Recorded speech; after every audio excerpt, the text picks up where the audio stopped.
Haleluya. Ini minggu ketiga. Ya, minggu ketiga kita buka.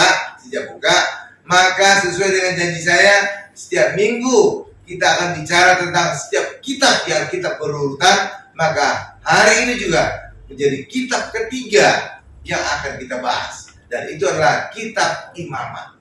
Dan semua kitab yang kesimpulannya nanti tentang Tuhan Yesus. Karena apa? Benang merah dari Alkitab adalah Tuhan Yesus. Maka setiap Alkitab itu pasti berbicara tentang Tuhan Yesus. Sehingga saya bisa menyimpulkan nanti, ya, itu adalah tentang Tuhan Yesus. Amin. Amin. Nah, haleluya.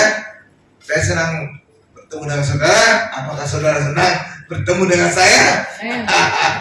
Haleluya. Haleluya. Ya, judul khotbah kita adalah korban persembahan. Judulnya apa, Bapak Ibu? Korban persembahan. Dan itu adalah dalam kitab Imamat. Kitab Imamat ini banyak orang Kristen berkata hanya rumit. Bicara tentang ini dan itu, aturan ini dan itu. Benar. Karena kitab Imamat adalah berisi kitab keimaman. Kitab liturgi orang Israel. Ya, itulah sebabnya rada jelimet. Tapi kita harus tahu tentang kitab Imamat. Kenapa? Karena kita adalah imamat yang rajani, imam dan raja. Itu dikatakan 1 Petrus 2 ayat 9. Bahkan dalam kitab Wahyu juga, Wahyu 1 ayat 6 dikatakan kita adalah imam-imam dan raja-raja di hadapan Allah. Itulah sebabnya kita perlu tahu tentang kitab Imamat. Oke? Jadi itu saya tunjukkan bahwa pentingnya kitab Imamat untuk kita ketahui. Nah, Bait Allah adalah satu-satunya tempat ibadah bagi orang Israel pada Perjanjian Lama. Satu-satunya. Ya, dan di sana hanya ada ibadah korban. Karena itulah dicirikan adanya mezbah korban bakaran. Dan disitulah korban-korban itu akan dibakar. Oke? Ya. Itulah sebabnya kalau saudara perhatikan kitab Imamat, 4 pasal pertama dari kitab Imamat bicara tentang korban persembahan. Korban. Ya. Jadi kitab Imamat itu 4 pasal pertama itu bicara tentang korban. Tetapi hal ini berubah. Jadi Bait Allah bukan satu-satunya menjadi tempat ibadah orang Israel, tapi sejak pembuangan di Babel. Berapa tahun bangsa Israel dibuang? 70 tahun dibuang di Babel. Nah, saat itulah mereka rindu firman Tuhan. Saat itulah mereka rindu Bait Allah. Sehingga apa? Mereka buat persekutuan doa. Jadi persekutuan doa itu bukan adanya sekarang. Sejak dulu udah ada. Sejak dulu sudah ada persekutuan doa. Dan itu dimulai bangsa Israel di Babel. Kalau istilah gereja lain itu kul. Ada kul. Kalau ada istilah lain PD, persekutuan doa. Nah, persekutuan doa itu udah ada di Babel. Nah, itulah kemudian dilembagakan sehingga menjadi sinagoge. Kalau kita sekarang PD dilembagakan menjadi gereja. Karena itulah biasanya gereja selalu diawali dengan PD. Oke? Ya. Itu biasa.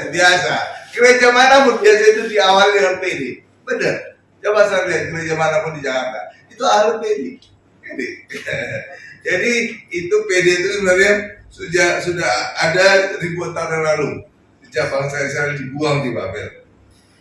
Nah, setelah munculnya ada sinagoge, maka disitulah kemudian muncul jabatan rohani lain. Itulah ahli Taurat, itulah orang Farisi. Sebelumnya jabatan rohani itu ada 2 di Israel. Iya, hanya 2. Pertama adalah imam, yang kedua adalah nabi. Iya, pertama adalah imam, yang kedua nabi. Tapi dengan adanya sinagoge, di situ perlu ada yang ahli. Itulah muncul istilah ahli Taurat. Disitulah muncul Farisi. Nah, itu sejarahnya. Jadi nggak kucuk-kucuk mereka muncul, enggak. Oke? Nah, kalau kita sekarang orang Kristen gimana? Jabatan kita apa? Sesuai dengan Tuhan Yesus. Iya, Tuhan Yesus itu punya 3 jabatan. Ya, pertama, Imam Agung, 1. Imam Agung itu dalam Ibrani ada dikatakan Imam Agung Yesus adalah Imam Agung kita. Yang kedua adalah Raja di atas segala raja. Tuh, dua ya. Ketiga adalah Nabi atau firman yang hidup. Jadi Yesus ada tiga. Maka seharusnya kita dalam Yesus juga punya tiga jabatan. Dua jabatan sudah pasti karena kita disebut imamat yang rajani, imam dan raja. Para Kristen itu imamat dan raja ini dua jabatan sudah dipegang, imam dan raja. Oke? Jabatan ketiga nabinya mana, Pak? Nah, ini kita tidak disebutkan jabatan kita yang ketiga karena nggak full tugas kenabian kita lakukan. Tugas kenabian yang pokok kita lakukan adalah amanat agung Tuhan Yesus, memberitakan Injil ke segala makhluk. Itu tugas kenabian. Tapi tidak penuh tugas kenabian.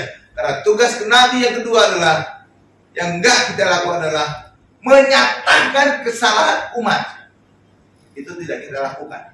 Dan itu terlihat pada saat Nabi Nathan menunjukkan dosanya Daud. Jadi Nabi itu tugas keduanya adalah menyatakan kesalahan umat. Oke? Kalau kita bukan hakim. Yesus yang hakim. Oke? Makanya kita nggak ditulis jabatan ketiga nabi kita, tapi setengah. Tapi yang full kita jabat adalah imamat yang raja, imam dan raja. Amin. Oke ya, tahu ya. Nah, buktinya ada sinagoge adalah pada saat Tuhan Yesus membaca kitab Yesaya di sebuah sinagoge di Nazaret. Ya. Dan saat itu Tuhan Yesus menyebutkan 5 kabar baik. Ya, Tuhan Yesus berkata, Roh Tuhan ada padaku untuk menyampaikan 1, kabar baik kepada orang miskin. Yang kedua, pembebasan kepada tertindas. Yang ketiga, mencelikan mata buta. Yang keempat, pembebasan kepada tawanan. Yang kelima, tahun lama Tuhan telah datang. Nah, 5 kabar baik itu. Iya, itu dibaca Yesus di sinagoge di Nazaret. Iya. Nah, mungkin saudara bertanya, Pak, sinagoge itu beda nggak dengan gereja? Beda nggak? Saudara tahu nggak bedanya? Ini, saya tunjukkan bedanya. Gereja adalah nama Yesus selalu ditinggikan.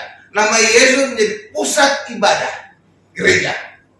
Tapi sinagoge tidak. Nama Yesus bahkan tidak disebut. Kenapa? Karena banyak orang Israel tidak percaya kepada Yesus. Jadi itu bedanya sinagoge dengan gereja. Oke? Jadi kalau gereja kan pasti selalu menyebut nama Yesus, benar kan? Saat pujian, selalu menyebut nama Yesus. Demikian juga pendeta selalu menyebut nama Yesus. Tapi di sinagoge, saudara tidak pernah mendengar.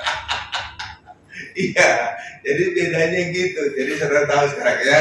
Pokoknya saudara dengarkan perbahasan semakin pintar. Banyak singkapan saudara akan dapatkan. Oke, kita masuk pada bagian berikutnya. Ya.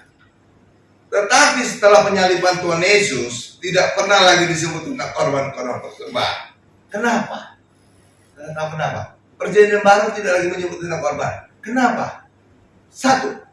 Karena 5 korban persembahan tadi itu adalah gambaran dari 1 korban salib Yesus. Jadi korban salib Yesus adalah korban yang sempurna yang digambarkan oleh 5 korban dalam perjanjian lama. Itulah sebabnya setelah Yesus mati, korban itu telah dibayar sempurna, maka 5 korban tadi tidak lagi perlu. Karena 5 korban tadi perjanjian lama adalah bayangan, gambaran dari Tuhan Yesus. Itulah sebabnya setelah kematian Yesus tidak ada lagi orang berbicara tentang korban. Itu sama seperti saudara lagi. Ketika saudara ada di luar kota, mungkin saudara kangen kepada pasangan saudara, kangen kepada suami, kangen kepada istri. Apa saudara lakukan? Lihat fotonya. Oh, ini suamiku. Oh, ini istriku. Sudah kan? Iya, kalau lagi kangen lagi di luar kota. Tapi ketika saudara sudah ketemu dengan istri saudara, sudah ketemu dengan suami saudara, atau sudah ketemu dengan istri saudara, nggak perlu lagi foto. Ngapain foto? Udah ketemu langsung. Ya kan? Nggak perlu lagi foto. Udah ketemu langsung, ngapain foto? Kalau jauh di luar kota, bener, kita perlu foto, bayangan, gambaran. Tapi kalau sudah ketemu langsung, tak perlu lagi foto. Hal yang sama juga dengan korban. Korban itu adalah bayangan, korban itu adalah gambaran. Maka ketika Yesus telah mati di atas kayu salib, korban yang sempurna, maka bayangan tadi tidak perlu lagi. Oke, itulah sebabnya perjanjian baru tidak ada lagi bicara korban. Itu satu. Yang kedua, karena bait Allah juga yang fisik sudah tidak berlaku lagi, karena bait Allah sudah menjadi bait Allah yang hidup. Bait Allah dianggap setelah kematian Yesus runtuh, benar? Tiranya sudah terbelah dua, tabir sudah terbelah dua dari atas ke bawah, benar? Iya, makanya nggak perlu lagi korban untuk menutupi dosa. Lah, dosanya sudah dihapus, ngapain lagi penutup? Orang udah hilang dosanya, oke? Jadi korban Yesus menghilangkan dosa, maka tidak perlu lagi penutup dengan darah hewan korban. Ya, terus semuanya hewan korban tidak dibutuhkan lagi. Bahkan orang Kristen juga jangan lagi bicara korban, karena Tuhan Yesus telah membayar harga lunas. Seringkali saya dengar ada orang Kristen berkata, kita harus bayar harga, kita harus bayar harga untuk diberkati Tuhan, kita harus bayar harga. Saudara itu salah, karena semua sudah lunas dibayar Yesus. Maka orang Kristen tidak perlu lagi membayar harga. Oke, ya. Jadi saudara yang ikut-ikut orang yang salah. Karena Yesus telah membayar lunas. Kalau sudah lunas, mana perlu lagi bayar? Kalau saudara kreditan motor, kreditan mobil, kreditan rumah, udah lunas, ngapain lagi saudara bayar ke bank? Kalau bayar lagi masih bodoh itu namanya. Alih sama juga, kalau Yesus sudah membayar lunas, ngapain lagi orang Kristen mau membayar harga? Nggak ada lagi. Oke, paham ya? Jadi orang Kristen jangan lagi ngomong harus bayar harga. Ada lagi gini, ada lagi cerita. Orang Kristen mungkin masa lalunya jelek gitu, kelam, preman lontong gitu ya. Suka merasa orang suka ini segala macam, tidak kriminal. Lalu kemudian dia berkata, aku harus membayar masa laluku dengan ikut pelayanan, dengan berbuat baik. Itu salah. Karena saudara bukan juru selamat. Bahkan untuk diri saudara sendiri bukan juru selamat. Hanya satu juru selamat, Tuhan Yesus Kristus. Percaya Yesus, percaya darahnya membasuh dosa kita, maka segala dosa masa lalu kita habis, hilang semua, dibasuh oleh darah Yesus. Itulah sebabnya bukan saudara yang membayar dosa masa lalu saudara, tapi hanya Yesus juru selamat kita. Jangan jadi juru selamat bagi diri saudara sendiri. Iya, karena ada yang gitu nggak ada. Jadi pada perjanjian lama orang Israel harus memberikan persembahan atau bertobat atau melakukan sesuatu agar diberkati Allah. Kenapa orang Israel zaman dulu perjanjian lama harus bertobat, harus melakukan sesuatu, harus memberikan korban? Karena belum ada yang bayar. Iya, tapi dalam perjanjian baru semua sudah dibayar lunas. Itu sebabnya orang Kristen nggak ada lagi mau bayar-bayaran. Udah lunas kok. Apa lagi mau bayar-bayaran? Karena itulah maaf ya. Maaf kata pendeta-pendeta. Ini saya masukin YouTube nanti jadi seluruh dunia melihat.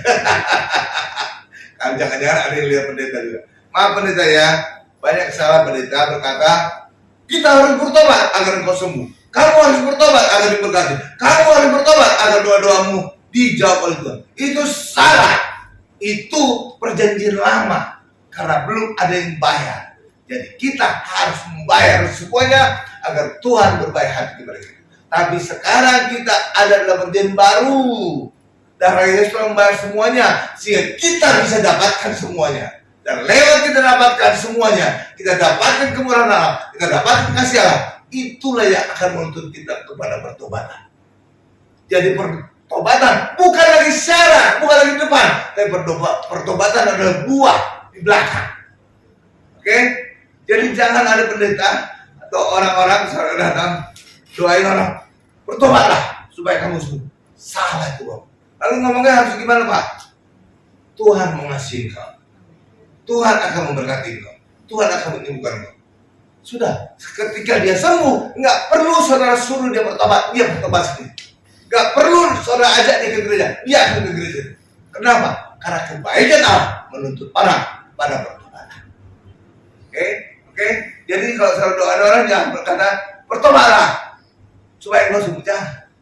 Ya, pertobatan itu bukan lagi syarat bagi orang Kristen. Pertobatan adalah buah di belakang. Oke. Mana ayat, Mak? Saya tunjukkan ayat supaya kuat pernyataannya. Ya, Roma 2 ayat 4. Coba kita lihat. Jadi pertobatan itu adalah buah bagi orang Kristen, bukan syarat. Jadi jangan taruh di depan, tapi taruh di belakang. Karena kebaikan Tuhanlah yang menuntut orang kepada pertobatan. Roma 2 ayat 4. Ini saya buktikan ayat, bukan saya asal ngomong. Ya, oke. Nah, Roma 2 ayat 4 ini saya bacakan ya. Nah, ini juga. Roma 2 ayat 4 demikian. Maukah engkau menganggap sepi kekayaan kemurahannya, kesabarannya dan kelapangan hatinya? Tidakkah engkau tahu bahwa maksud kemurahan Allah ialah menuntun engkau kepada pertobatan? Saudara, pertobatan itu buah di belakang, bukan di depan. Tapi banyak orang Kristen memutar balik jadi di depan. Bertobatlah supaya engkau sembuh. Bertobatlah supaya engkau diberkati. Bertobatlah supaya doa-doamu dijawab Tuhan. Itu salah, itu perjanjian lama. Kenapa perjanjian lama pertobatan di depan? Karena belum ada yang bayar. Dalam perjanjian baru, saudara bisa bedakan perjanjian lama dengan perjanjian baru. Dan perjanjian baru, saudara harus lihat Yesus. Situlah saudara akan terbuka. Oh iya, semua telah dibayar lunas oleh Yesus. Oke? Jadi ketika kita menerima sesuatu, kita terima dulu dari Allah, baru kita bisa memberi. Ya. Jadi doa Bapak kami itu versi, coba saudara perhatikan ya. Saya ajari saudara satu rahasia. Doa Bapak kami kita kan selalu tahu kan? Ampunilah kami. Ya, karena kami telah mengampuni orang lain. Berarti siapa yang duluan mengampuni? Kita kan? Itu perjanjian baru sebenarnya salah. Perjanjian itu adalah doa Bapa kami diajar Tuhan Yesus sebelum kematiannya. Tapi setelah kematiannya, firman itu berubah. Iya. Allah mengampuni kita, maka hendaklah kita mengampuni. Allah mengasihi kita, hendaklah kita mengasihi. Jadi kita terima dulu dari Allah, baru kita berikan orang lain. Sama juga sering kan? Kita memberikan apa yang Allah telah berikan. Memberikan sebagian dari Allah yang telah berkati. Benar kan? Jadi Allah dulu yang bekerja bagi kita, baru kita bekerja bagi orang lain. Supaya apa? Supaya kita penuh dulu, supaya kita bisa memberi ke orang lain. Kalau kita masih kosong, saudara tidak bisa memberi orang lain. Saudara juga harus mengalami pelayanan Tuhan dulu, baru melayani. Kalau tidak, saudara akan bawel. Seperti tok kosong nyari bunyinya. Kosong dia makanya suaranya nyari, suka komplain, suka protes. Tapi kalau kita sudah dipenuhi oleh Tuhan, pelayanan kita menjadi pelayanan Tuhan. Oke Bapak Ibu ya. Jadi harus mulainya dari Allah, bukan dari diri kita. Ya, kita diberkati oleh Allah, baru kita bisa jadi saluran berkat. Kalau tidak, apa yang saudara salurkan? Oke, kita terima kasih Allah dulu, baru kita ngajak orang lain. Kita diampuni Allah dulu, baru kita ampuni orang lain. Gitu. Jadi kita penuh dulu dengan Allah, baru kita menjadi saluran bagi orang lain. Itu perjanjian baru. Oke ya, ya. Kalau saudara masih kosong, apa yang saudara bagi orang lain? Apa yang saudara transfer ke orang lain? Enggak ada. Zero. Kamu kosong nyari punya. Makanya kalau orang Kristen belum mengalami kasih Tuhan lebih dulu, belum mengalami pengampunan lebih dulu, bawel meminta ampun. Iya, karena tok kosong nyari bunyinya. Oke? Makanya harus dimulai dulu dari Allah. Penuhi aku Tuhan, supaya aku bisa menjadi saluran berkat bagi orang lain. Ampuni aku Tuhan, supaya aku bisa mengampuni orang lain. Kasih aku Tuhan, supaya aku bisa mengasihi orang lain. Mana artinya? Tuh. Oke ya. Jadi saudara harus bedakan perjanjian lama dengan perjanjian baru. Perjanjian baru itu ada Yesus di dalam. Maka saudara harus mulai dengan Yesus. Oke ya. Ya, jangan mulai dengan diri saudara. Oke ya, bisa ya. Dan itu ada kesaksian banyak di gereja yang lama. Iya, Bapak Ibu ya. Ketika anaknya divonis mati kanker stadium 4. Ya, divonis mati. Oh, udah besar. Ketika kemudian dia didoakan, anaknya sembuh. Seisi rumah bertobat. Jadi pertobatan itu di belakang sebagai buah, bukan syarat di depan. Oke. Demikian juga ada orang usahanya hampir bangkrut, dililit utang. Kemudian didoakan. Oh, ngalahin pemulihan sehingga 7 turunan artinya habis. Oh, seisi rumah bertobat. Jadi pertobatan itu adalah buah di belakang, bukan di depan. Kenapa kita bisa ngalahin demikian? Karena Yesus telah membayar lunas semuanya. maka kita bisa mendapatkan semuanya tanpa melakukan apapun. Baru setelah kita mengalami kebahagiaan Allah, maka kita harus mengucap syukur kepada Tuhan. Oh, terima kasih Tuhan. Oh, Engkau baik. Aku menyembuhkan aku. Engkau menjamah aku. Oh, luar biasa. Ya, gitu Bapak. Saudara pernah ngajak teman saudara ke gereja. Lalu dia ngomongnya ketus. Ngapain ke gereja? Emangnya dapat apa? Ngapain ke gereja? Buang-buang waktu. Kenapa dia ngomong gitu? Karena dia merasa tidak dapat apa-apa dari Allah. Karena dia merasa tidak dapatkan kasih dari Allah. Tapi coba dia mendapatkan kasih Allah, nggak perlu saudara aja, dia akan pergi sendiri. Jadi pertobatan itu adalah buah. Oke? Jadi harus kita mulai sekarang dari Yesus, dari Allah, bukan dari diri kita. Oke ya? Harus saudara punya pemikiran bisa membedakan perjanjian lama dengan perjanjian baru. Perjanjian lama benar, orang memulai dari dirinya, baru Allah akan bertindak. Tapi perjanjian baru berbeda. Kenapa Allah bisa bertindak lebih dulu? Karena Yesus telah membayar lunas semuanya. Itulah sebabnya pentingnya diajarkan, pentingnya dikhotbahkan Yesus agar jemaat mengenal tentang Yesus di dalam kehidupan dia. Jangan dia lagi memulai tentang dari dirinya, tapi semuanya harus dimulai dari Yesus. Oke, tuh baru benar. Jadi kita benar-benar menghargai Yesus, benar-benar menganggap peran Yesus itu penting. Membuat adanya perjanjian baru dalam kehidupan kita. Dan perjanjian baru beda dengan perjanjian lama. Perjanjian lama berbanding bayar, maka orang harus bertobat dulu, orang harus memberikan korban dulu, orang harus melakukan banyak hal dulu baru diberkati oleh Allah. Tapi dalam perjanjian baru, Yesus telah membayar semuanya. Maka kita dapatkan kebaikan Allah lebih dulu, barulah kita bisa menjadi bertobat. Oke, jadi pertobatan adalah buah terakhir sebagai air, bukan di depan, bukan syarat. Ya, sudah bisa bedain ya. Ya lama perjanjian baru ya. Singkapan luar biasa bagi kita. Iya.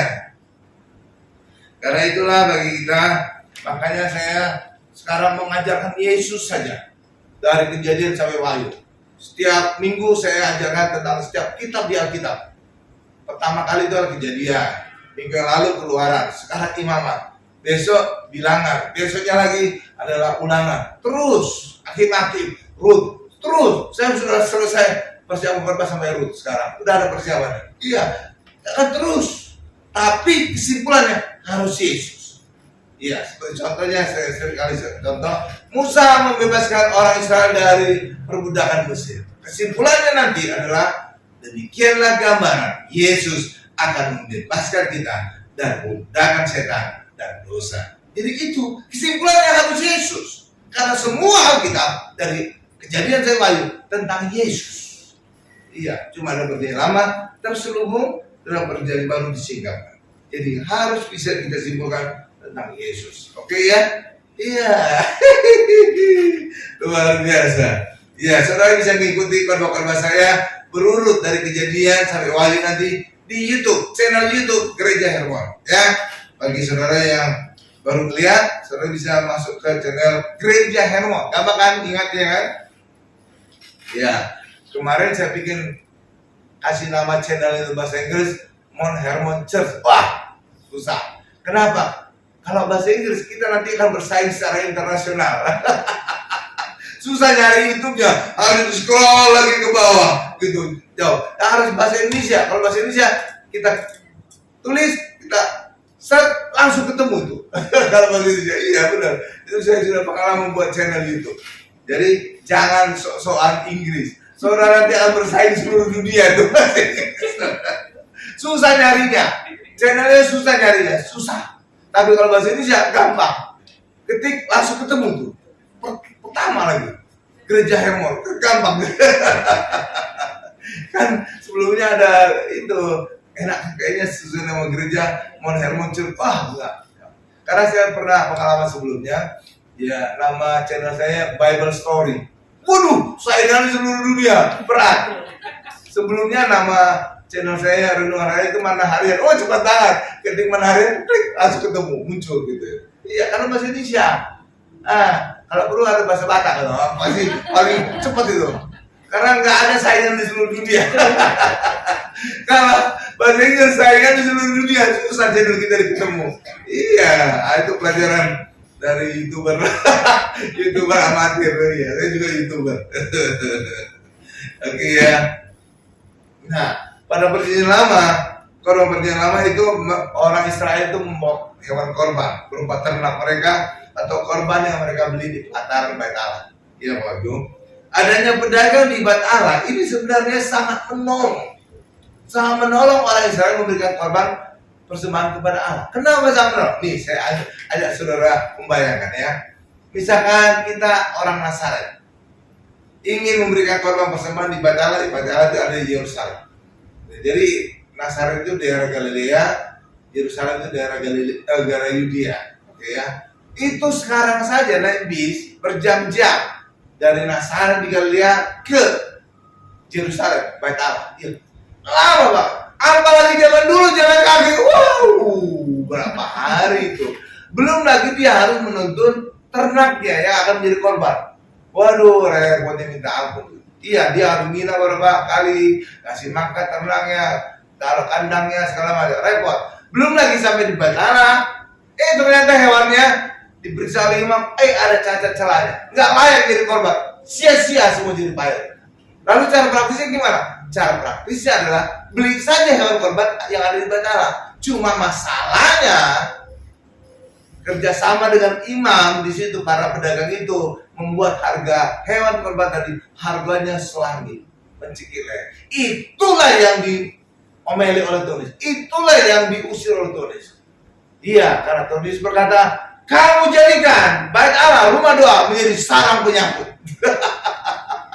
Iya, Tunis marah. Tapi sebenarnya Tunis tidak protes adanya pedagang, karena pedagang itu sangat membuat praktis.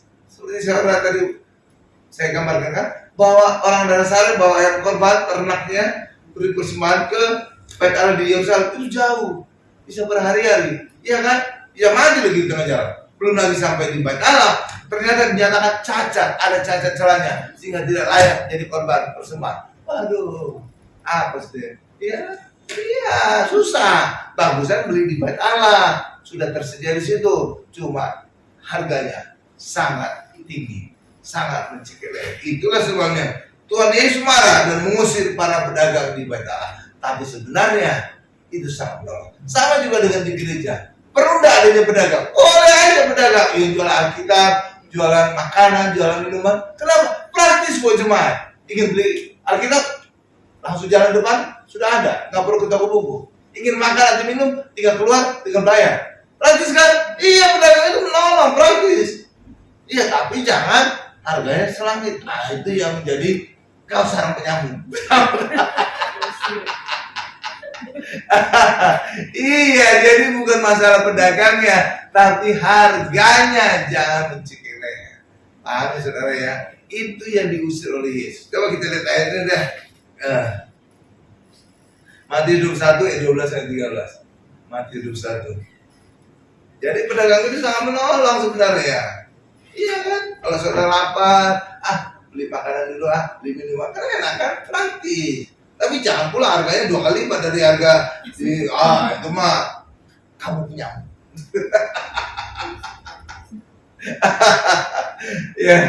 Ya, Matius 21 ayat 12 ayat 13 sudah sana. Ini saya bacakan ya. Lalu Yesus masuk ke Bait Allah dan mengusir semua orang yang berjual beli di halaman Bait Allah. Ia membalikan meja-meja penukar uang dan bangku pedagang merpati.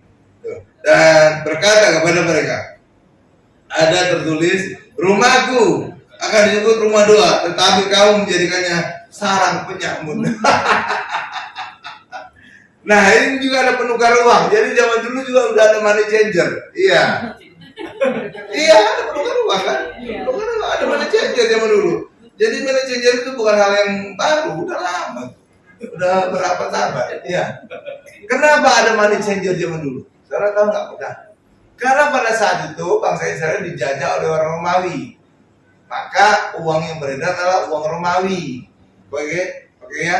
Iya dong, dijajah Romawi, uang beredar uang Romawi. Tetapi di Bait Allah uang Romawi itu tidak berlaku.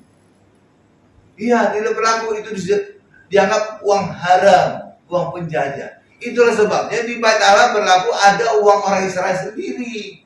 Sehingga karena itulah mereka perlu ada penukar uang. Oke? Iya, jadi uang Romawi tadi ditukar dengan uang yang halal di Bait Allah. Itulah sebabnya muncul ada penukar uang. Oke? Iya, jadi semua itu ada logikanya, ada ceritanya. Jadi enggak ada penukar uang, money changer gitu. Sama juga seperti saudara. Di Indonesia berlaku rupiah, tapi orang asing yang datang ke Indonesia turis, mereka harus menukar uang rupiah. Kenapa? Yang berlaku uang rupiah, bukan dolar. Oke, bukan ringgit. Oke, iya itu maksudnya ada yang berukar uang. Jadi karena apa? Yang berlaku di Bait Allah itu adalah uang orang Israel yang halal. Sedangkan uang Romawi tidak halal, haram. Makanya harus ada penukar uang. Oke ya, jadi ada money changer. Nah, sekarang tentang korban pada perjanjian baru. Setelah kematian Tuhan Yesus disalib yang menjadi korban sempurna, maka orang Kristen tidak perlu lagi memberikan korban. Justru orang Kristen menerima korban. Dan itulah perjamuan kudus. Iya, korban sempurna Yesus kita terima. Lewat kita tidak perjamuan kudus, maka kita beroleh berkat-berkat dari Tuhan. Oleh tubuh Yesus yang terpercaya yang kita makan, maka oleh bulu-bulu Yesus kita telah disembuhkan. Bukan mudah-mudahan, bukan akan, tapi telah disembuhkan dari segala penyakit. Ya, karena pernah bertanya enggak? Kenapa ini kalimat past tense? Telah. Coba kita buka ayatnya deh. 1 Petrus 2 ayat 24b. Kenapa tulisannya telah? Jadi oleh bulu-bulu Yesus kita telah sembuh. Bukan akan sembuh, bukan mudah-mudahan sembuh, bukan, tapi telah sembuh. Nih, saya bacakan. 1 Petrus 2 ayat 24b. 1 Petrus 2 ayat 24b. Terus sedikit lagi naik. Oh, stop. Nih, saya bacakan yang B-nya ya.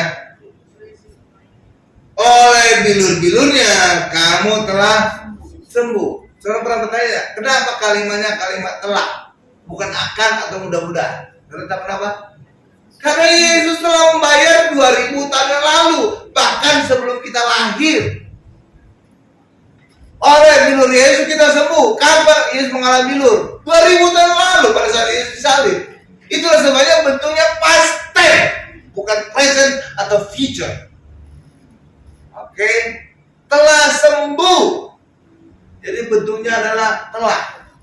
Jadi sebenarnya di alam roh ini sudah ada karya salib Yesus, sudah ada kesembuhan, sudah ada berkat, sudah ada kelepasan, sudah ada segala kebutuhan kita yang telah dibayar Yesus di atas kayu salib. Lalu bagaimana Pak kita ambil, kita alami? Itulah lewat iman. Lewat iman kita tarik dari alam roh ini menjadi kita alami secara jasmani. Kita tarik kesembuhan, kita sembuh. Kita tarik berkat, kita diberkati. Kita tarik kelepasan, kita mengalami berkat. Jadi semua itu sudah tersedia, sudah dibayar Yesus 2000 tahun lalu. Oke, Bapak Ibu ya? Iya, sudah tersedia. Makanya kata Yesus, terjadilah menurut imanmu. Jadi tergantung iman kita, bukan lagi apakah sudah ada atau enggak. Udah ada semua ya. Cuma tergantung iman kita tarik satu-satu. Kita tarik kesembuhan, kita tarik berkah, kita tarik kelepasan segala macam. Oke ya, Bapak Ibu ya. Oke. Jadi oleh darah Yesus yang tercurah kita minum, kita dikuduskan menjadi Maha Kudus. Saudara tahu nggak? Saudara orang Kristen itu Maha Kudus. Apa buktinya? Bukan Maha Kudus, bukan. Tapi Maha Kudus. Apa buktinya? Buktinya adalah Roh Kudus turun atas kita dan kita dijadikan bait Roh Kudus. Kalau kita tidak Maha Kudus, tidak mungkin Roh Kudus mau ada di dalam. Jijik dia. Sama seperti saudara orang pembersih, saudara datang ke toilet umum, dia jorok minta ampun, saudara pasti batal masuk. Betul kan? Khususnya cewek, kalau cowok mah selonong boy kadang-kadang. Aduh, kubelet tercuek lagi, siram aja semua. Kalau cewek kan bersentuhan, dia jongkok, dia segala macam, benar kan? Iya, harus bersih. Iya, jadi kalau saudara saya pembersih nggak mau masuk kepada toilet yang kotor. Apalagi Roh Kudus. Roh Kudus tidak akan mungkin masuk pada orang yang tidak Maha Kudus. Iya, Bapak Ibu. Itulah sebabnya orang Kristen yang percaya Yesus karena dikuduskan oleh darah Yesus. Maha Kudus loh. Buktinya adalah Roh Kudus mau turun atas kita. Karena itulah orang di luar Yesus, mereka tidak punya Roh Kudus. Kenapa? Karena mereka belum dikuduskan. Karena mereka belum Maha Kudus. Sehingga Roh Kudus jijik turun atas mereka. Ya, tapi orang Kristen sudah Maha Kudus. Iya. Jadi jangan ada lagi berkata kita kudus. Pikiran, ucapan, perbuatan. Enggak, perbuatan itu terbatas kekudusannya. Karena kita bisa juga berkata kesalehanmu seperti kain kotor. Mau kain kotor itu kayak gimana bisa menguduskan saudara? Oke? Ya, kita bisa berkata demikian. Iya, itu bukti pertama tadi. Kenapa orang Kristen sudah Maha Kudus oleh darah Yesus? Buktinya Roh Kudus mau turun atas kita dan kita dijadikan bait Roh Kudus. Itu menjadi jaminan pertama bahwa orang Kristen adalah Maha Kudus. Bukan kudus karena perbuatannya, tapi kudus oleh darah Yesus. Yang kedua, bukti kedua, bahwa kita bisa masuk ruang Maha Kudus. Coba, kita bisa masuk ruang Maha Kudus. Coba Ibrani 10 ayat 19. Ibrani.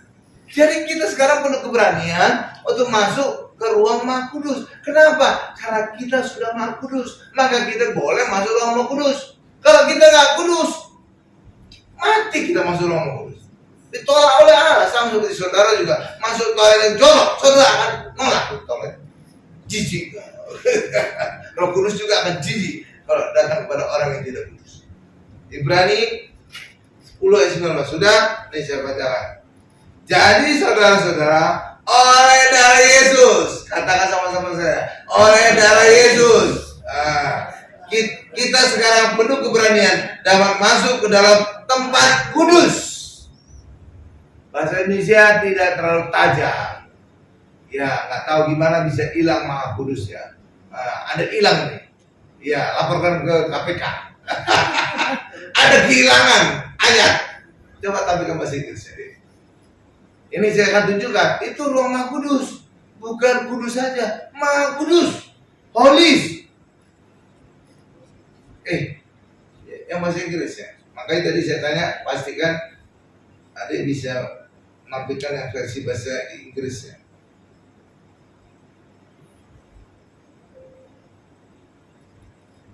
Iya. Jadi dalam Alkitab itu kudus. Ibrani Hebrew 10 ayat 19. Itu akan saya tunjukkan. Nggak tahu kenapa bahasa Indonesia ada beberapa yang hilang. Demikian juga Matius 26 ayat 28 juga hilang. Perjanjian aja, padahal dalam bahasa Inggris New Covenant, New Testament. New-nya itu dikorupsi. Ya, Hebrew 10 ayat 19. Tuh, terlihat itu. Jangan yang ini agak rumit, banyak angka-angkanya. Yang biasa aja, ini King James, jangan yang plus. Yang biasa, King James biasa. Ini kiri, yang ini kiri. Itu. Ya, kan bersih dia. Nggak cemong-cemong. Oke. Nah, dan saudara itu tuh ada holies. Oke. Enter into the holies by the blood of Jesus. Holies. Oke. Jadi bukan hanya holy, holies. Nah, jadi bahasa mana tuh?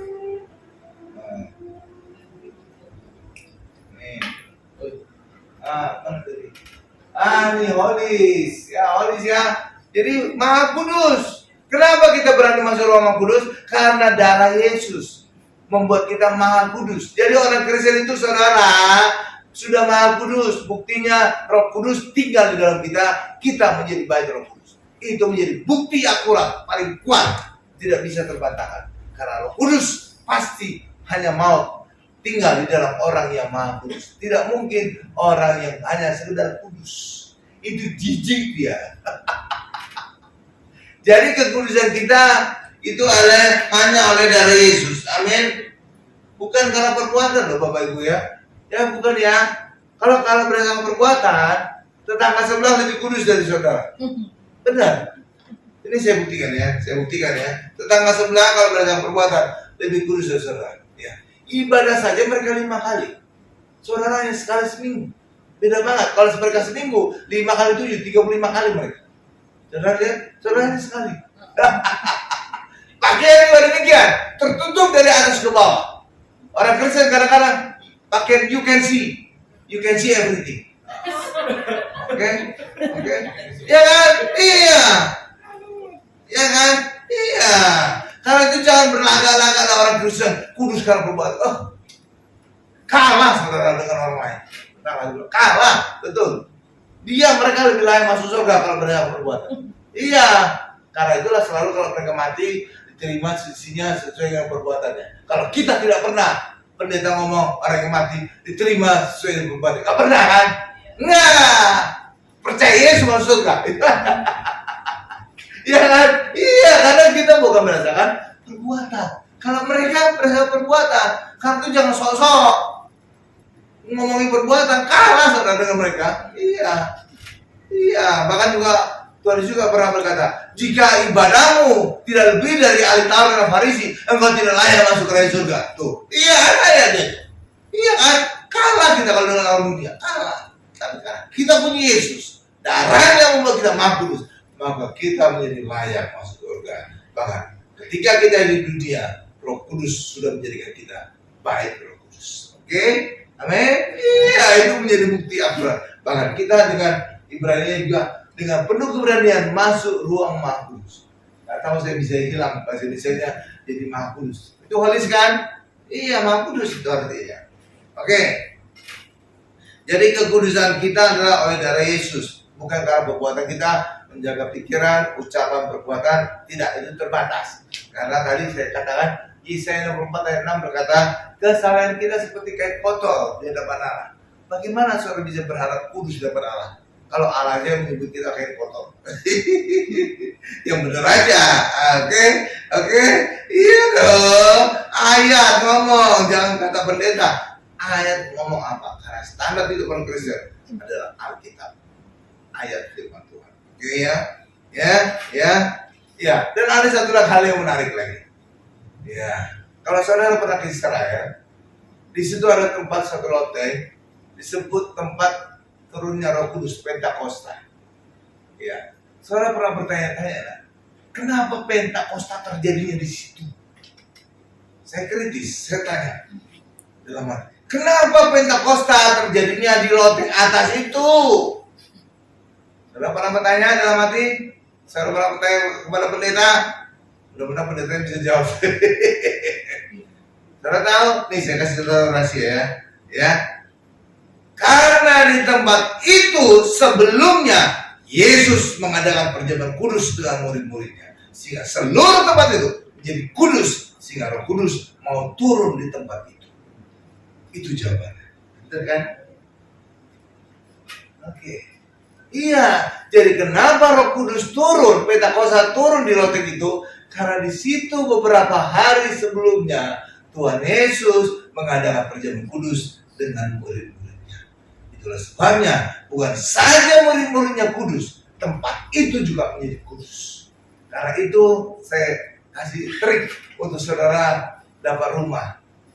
Ya, harga Bekasi, ya. Rumah di Pondok Indah harga Bekasi.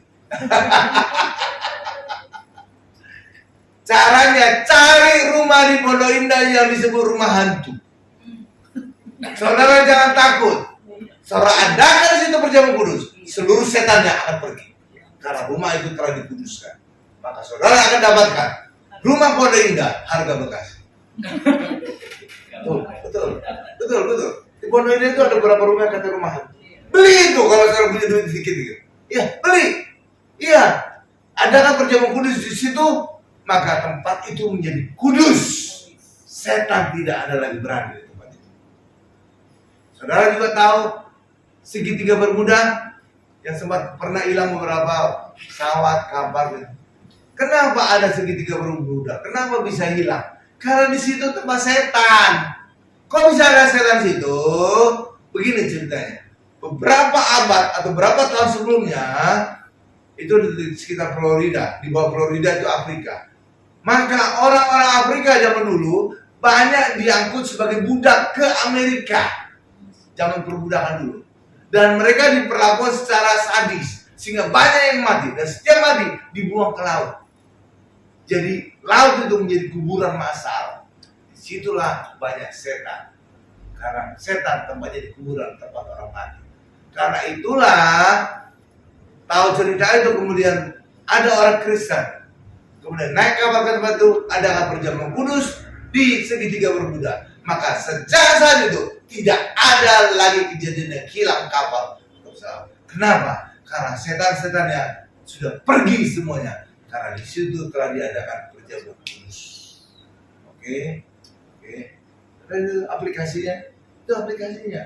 Ya, aplikasi pertama tadi selalu bisa dapat rumah di Pondok Indah, harga Bekasi. Yang kedua, segitiga Bermuda, bukan lagi tempat angker, karena di situ telah diadakan perjamuan kudus. Demikian juga kalau saudara punya rumah juga, kayak ada penunggunya ya. Kadang-kadang kita undang sendiri si penunggu.